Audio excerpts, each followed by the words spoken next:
this is Lee here. Today I'm talking about setting expectations.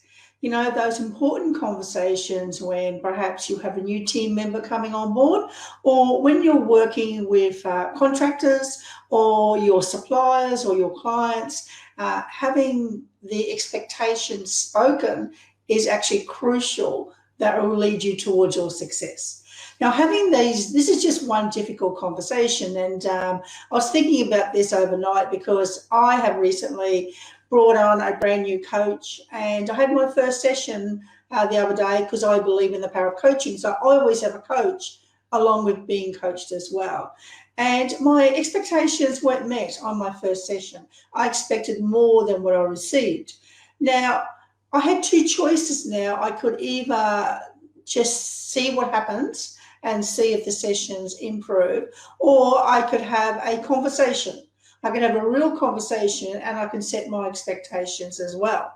So I made a decision, and it was not an easy decision. I'm like you. I struggle all the time to have those difficult conversations because I'm a kind person, and and I'm quietly spoken, and I don't want to hurt people's feelings. But there has to be a time or a point in your life where you bring up and you step up and you become authentic and you step into your own personal empowerment. So I decided to have the conversation.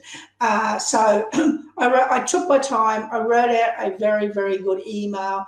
And my intention of writing the email out was to open the door to have a discussion around the points that I was referring to.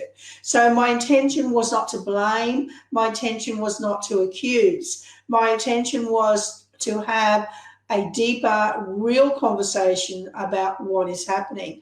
And this is the one of the most important keys is when you have these conversations, it's around having a filter or having a process that you want to actually build a relationship, that you want to help that person grow, because as leaders, we all make mistakes, and so do our team members as well. So it's creating that culture that allows it. Anyway, so I decided to have the conversation. I was really fearful because I'm thinking, oh my God, he's a brand new coach.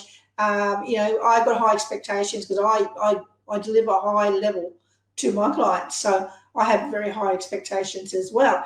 Anyway, we hopped on the phone, and it was an amazing conversation because not only was he prepared for the conversation because I'd given him the email, so he prepared so he could respond, in a way that wasn't emotional, in a logical way.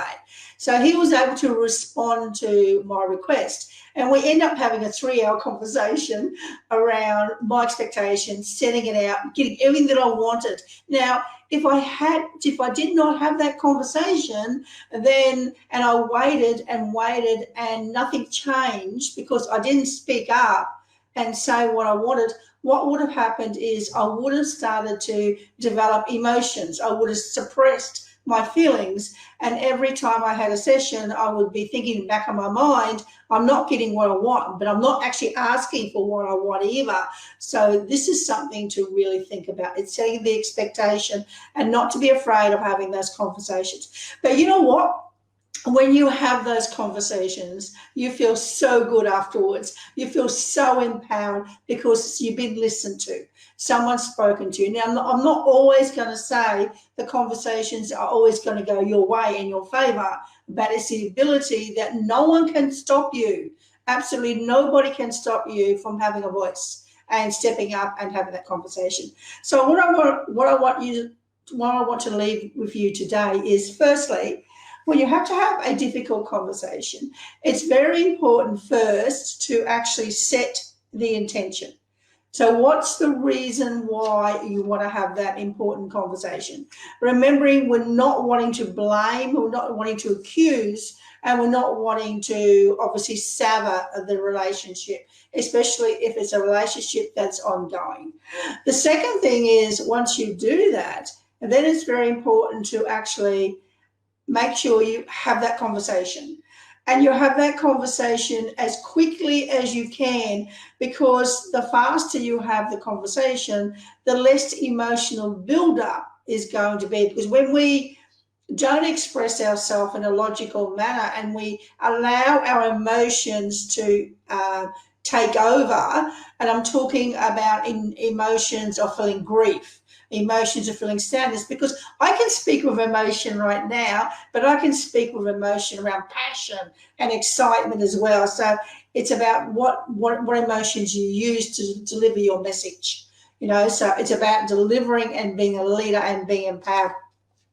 And the third thing is I want you to remember is always set expectations. So every time you have a new team member come on board, or you're working with a different client, or or you're working with your own coaches and things like that too, or your own managers, you have a voice, and don't be afraid to speak up and be. I suppose think that you can't speak to your managers because they're in a higher position as you. That is not the right thinking. The right thinking is your managers should embrace feedback.